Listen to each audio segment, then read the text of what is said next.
All right, let's talk about the Atlanta Falcons. The Falcons made a quiet move today that I think is potentially setting up a big move later in this. And I think this is really exciting stuff. In fact, let's jump right into it. This was first reported via tweet by Field Yates.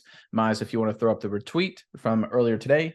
The Falcons have restructured the contract of left tackle Jake Matthews, converting his base salary into a signing bonus and creating about $7.1 million in 2023 salary cap space. Before making this move, the Atlanta Falcons only had about $700,000 in cap space, so essentially no cap space. This has opened up a potential opportunity to make an addition later this season as they're preparing potentially for a playoff push. A lot of different options in front of them. It looks like the Falcons could be preparing to make a move. Falcons fans, I'm curious what your thoughts are. Let us know in the comment section below what move you'd like to see the Falcons make as they look to improve off of this 2-1 start. Big game against the Jaguars coming up. But Miles, let me throw it over to you now. What are your thoughts on the Falcons making this move and what their potential options could be here? Yeah, Nick, I think there's a lot of potential stuff going on here for the Falcons. Obviously, restructuring a guy, you're opening up cap space, you're not, extending him.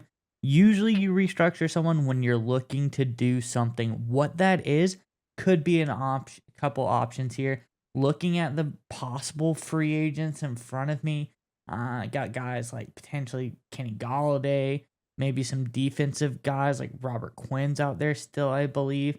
There's a couple of interesting options out there, I think, for the Falcons that can really bolster up this team. But I would say, just looking at the roster, Nick, I feel like they could use another quality receiver to kind of keep things going. Because I think that London's doing good, but the work is all on him. Hollins has been decent, but very just okay. And then the slot, I don't know if Hodge is going to be the guy of the future for them there as well. The running back game, phenomenal. Pitts, he's been somewhat underwhelming to me, but we all know he has the potential to do it. So I think this could be interesting for the Falcons. There's a lot of potential ways they could go with this, but just the thought about them restructuring gets you thinking, what kind of moves are the Falcons thinking? Because we look at the defense, they completely overhauled it, and it looks great. Everyone, all the additions they've made look really, really good. Bates, phenomenal. Onyemata, phenomenal. Ellis, phenomenal. This defense looks much better than it did last year. So whatever they're deciding to do, I think it's going to be really good, and Falcons fans should be excited about whatever that move is. But Nick, what do you think about this? Do you have any thoughts on what they possibly could be doing down in Atlanta?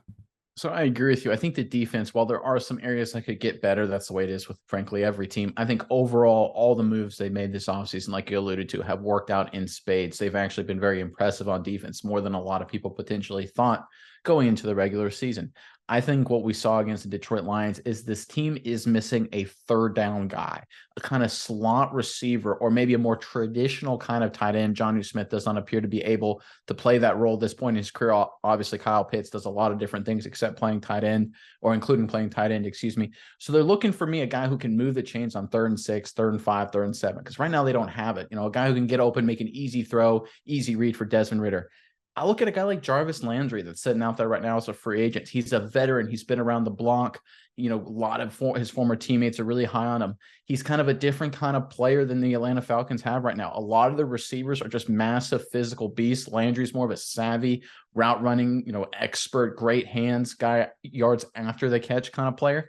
I think that's a potential kind of guy the Falcons could go after. Just a guy who can make 3rd and 5 easier. Because I think that's really what hurt Atlanta against the Detroit Lions. And I think that's what will hurt them against quality football teams is they can beat people off the line of scrimmage with their offensive line. Their running backs are spectacular. London, Pitts, Hodge, Hollins, all these receivers, they have the ability to win 50-50 balls and generate big plays.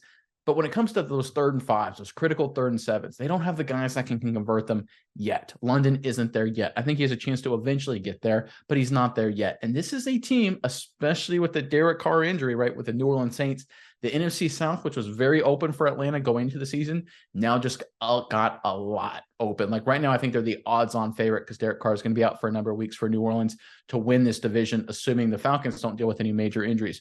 I think they're setting themselves up to get a receiver. I think Landry's the obvious target. I think you brought up a great point that they're really good a lot of other places. There's been some rumors about maybe getting another quarterback into the mix potentially if Desmond Ridder doesn't continue to get better. I don't buy that. I think that's just rumors that you hear in the media. I see them going receiver miles, but let me throw it back over to you. What do you think of the Landry fit, or do you have maybe another guy, another direction they may go here?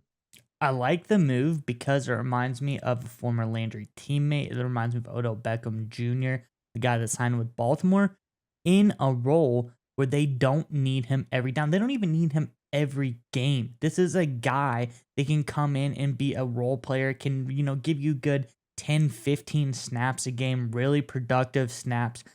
Try, like you said, third down situations, red zone situations, anything like that. I think that would be a really productive move for the Falcons, just to get them one more guy. And you always love to have experience in a room, like a wide receiver room that's kind of young and undeveloped as the Falcons. Good to have a great veteran presence in there. But I'm looking how things are lining up, Nick. Let's look at the Falcons right now. They're 2-1. They've done some good things. They lost to a tough Detroit Lions team that's kind of a year ahead of them in the process of doing things. Very similar situations, except I think it's opposite. Detroit's had a very good offense. Finally, they're getting the defense back up. Falcons had a very, very good defense. They're trying to get that offense up to par this year. So I think it's really interesting, but you're coming to Jacksonville, a struggling team. Going to Houston, a young team that's very beatable. You have Washington. You have Tampa Bay. Those are Titans.